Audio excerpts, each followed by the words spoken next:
चुके हैं।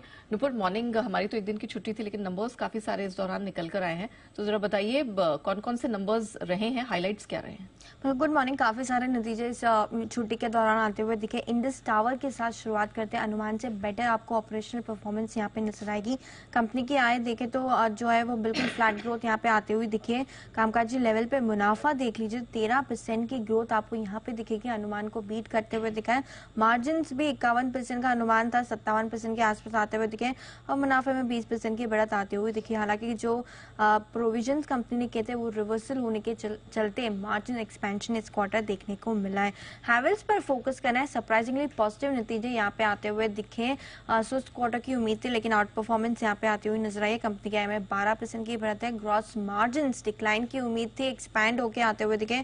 कामकाजी लेवल पे मुनाफा देखे तो 20% की स्ट्रॉन्ग ग्रोथ नजर आएगी। मार्जिन भी देखे तो आपको 10% से सुधर के 11% होते हुए दिखे और सारे ही सेगमेंट लॉयड्स इस कारोबार में इस बार उम्मीद थी कि लॉसेस आते हुए दिखेंगे, लेकिन इस लॉसेस के अगेंस्ट इस बार 36 करोड़ का मुनाफा कंपनी ने दर्ज किया है। इंडिया मार्ट इंटरमेश में भी फोकस करना है। मिला जुला क्वार्टर आया यहाँ पे कंपनी के लिए। कंपनी के रेवेन्यूज में 3% की बढ़त आपको आती हुई दिखेगी। कामकाजी लेवल पे मुनाफा देखे तो कमजोरी यहाँ पे है, मार्जिन में हल्की कमजोरी है, लेकिन मुनाफे में 21% की बढ़त यहाँ पर भी आती हुई नजर आई है। अंबुजा सीमेंट पे आज खास फोकस रखेगा। काफी सारे सीमेंट कंपनीज के नतीजे आए, लेकिन यहाँ पे जो है मिस आपको दिखेगा। कंपनी की आय में सिर्फ 12% की बढ़त है, अनुमान से कम यहाँ पे आय आती हुई नजर आई। कामकाजी लेवल पे देखे तो यहाँ पर भी मिस आपको नजर आएगा। मार्जिन 20% के मार्जिन का अनुमान था, 17% के आसपास आते हुए दिखे। कैस्ट्रोल इंडिया नतीजे काफी स्ट्रांग है रेवेन्यू फ्रंट पर, लेकिन मार्जिन में हल्का दबाव आते हुए नजर आया। 5 स्टार बिजनेस फाइनेंस पर भी फोकस करना है। क्वार्टर काफी अच्छा रहा है कंपनी के लिए। एनआई में 33% से ज्यादा की ग्रोथ आपको दिखेगी। मुनाफा भी देखे तो 40% की ग्रोथ आते हुए दिखे। ग्रॉस एनपीए नेट एनपीए में भी हुआ है सुधार। और लास्ट में सोना बीएलडब्ल्यू कंपनी की रेवेन्यू में 19% की स्ट्रॉन्ग ग्रोथ इस क्वार्टर में रिपोर्ट किए। कामकाजी लेवल पे मुनाफा 23% से बढ़कर आते हुए दिखा है। मार्जिन में भी 100 बेसिस पॉइंट का इंप्रूवमेंट है, तो ये स्टॉक भी आज पॉजिटिवली रिएक्ट कर सकता है। चलिए, तो ये तो नंबर्स आए, उसके बाद आज जब मार्केट खुलेंगे तो इन स्टॉक्स में एक्शन दिखेगा, लेकिन वो और भी कोई नंबर्स आने वाले हैं और उसके अलावा कौन से ट्रिगर्स हैं या खबरें हैं जहां फोकस करना है? बिल्कुल, काफी सारे नतीजे आज आते हुए दिखेंगे। निफ्टी में Coal India, Adani Ports, Adani Enterprises के नतीजे आएंगे, तो यहाँ फोकस रखना है। एफएनओ में कोफोर्ज, डाबर इंडिया और फेडरल बैंक नतीजे घोषित करते हुए दिखेंगे। अर्को कैपिटल पर फोकस है, क्योंकि बोर्ड बैठक में नतीजों के साथ फंड जुटाने पर आज बोर्ड विचार करता हुआ दिखेगा।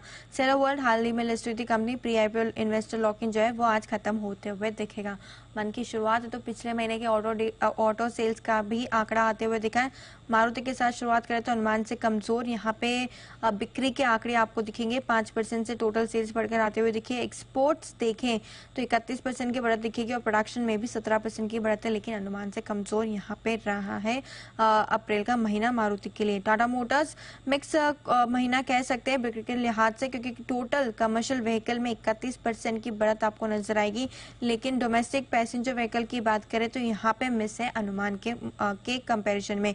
हीरो मोटो को बेटर देन एस्टिमेट्स यहाँ पे जो बिक्री के आंकड़े दिख रहे हैं अप्रैल के महीने के। टोटल टू व्हीलर सेल्स देखे तो 35% की बढ़त यहाँ पे आते हुए दिखी। एक्सपोर्ट्स 2 गुना बढ़कर यहाँ पे आते हुए नजर आया। TVS Motors better than estimates यहाँ पर भी बिक्री के आंकड़े, जहाँ पे टोटल सेल्स 25% की ग्रोथ आपको नजर आएगी। एक्सपोर्ट्स भी देखे तो 12% से बढ़कर आते हुए दिखा है। आयशा मोटर्स बिलो एस्टिमेट्स यहाँ पर नंबर है, जहाँ पे रॉयल एनफील्ड की जो बिक्री है वो 12% से बढ़कर आते हुए दिखे, लेकिन अनुमान से कमजोर है। और वीईसीवी की भी बात करें तो 18% की कमजोरी यहाँ पर भी आती हुई दिखी। और ऑटो सेल्स में लास्ट है एस्कॉर्ट्स को पुटा, जहाँ पे इनलाइन नंबर्स आपको दिखेंगे एस्टिमेट्स के मुकाबले। ट्रैक्टर की सेल्स बिल्कुल फ्लैट ग्रोथ यहाँ पे आपको नजर आएगी। खबरों के लिहाज से बीएसई पर फोकस करना है। जो सेबी के जो रूल्स आए थे उसके बाद यहाँ पे अब इक्विटी डेरिवेटिव सेगमेंट में कंपनी ने दरों में बदलाव किए। ट्रांजैक्शन जो चार्जेस है वहां पे बढ़ोतरी करते हुए दिखे, तो ये फोकस में रहेगा। कोटक महिंद्रा बैंक, जहाँ पे जॉइंट एमडी के पद से कृष्णन वेंकट सुब्रमण्यम साहब ने इस्तीफा दे दिया, तो यहाँ पर भी आज रिएक्शन देखने को मिल सकता है।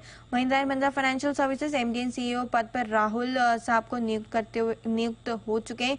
1 मई से 29 इससे पहले जो थे उनका कार्यकाल समाप्त हो चुका है, तो यहाँ पर भी रहेगा फोकस। गोदरेज ग्रुप स्टॉक्स पर आज स्पेशली फोकस रखेगा क्योंकि जो सेटलमेंट था बंटवारे का वो अब पूरा हो चुका है।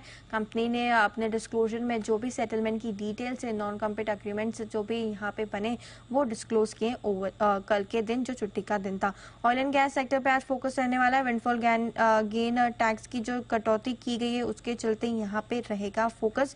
1200 रुपए की कटौती यहाँ पे आती हुई दिखी है। ओएमसी और QSR स्टॉक्स भी आज फोकस में रहेंगे, जहां पे एलपीजी सिलेंडर की कीमतों में 19 रुपए की कटौती हमने देखी है और ओएमसी की ETF की कीमत में करीब 750 किलोलीटर की बढ़ोतरी यहाँ पे आती हुई नजर आई। और लास्ट में एविएशन स्टॉक, जहाँ पे ETF की कीमतें देखें तो करीबन आपको 750 रुपए से बढ़कर जो है वो बढ़कर आती हुई दिखेगी, जो पिछले महीने घटा दी गई थी और जो नई दरें वो आज से लागू हो जाएगी। चलिए, तो ढेरों खबरें हैं, मतलब स्टॉक स्पेसिफिक एक्शन भरपूर रहने वाला। थैंक यू नुपुर पूरी डिटेल के लिए।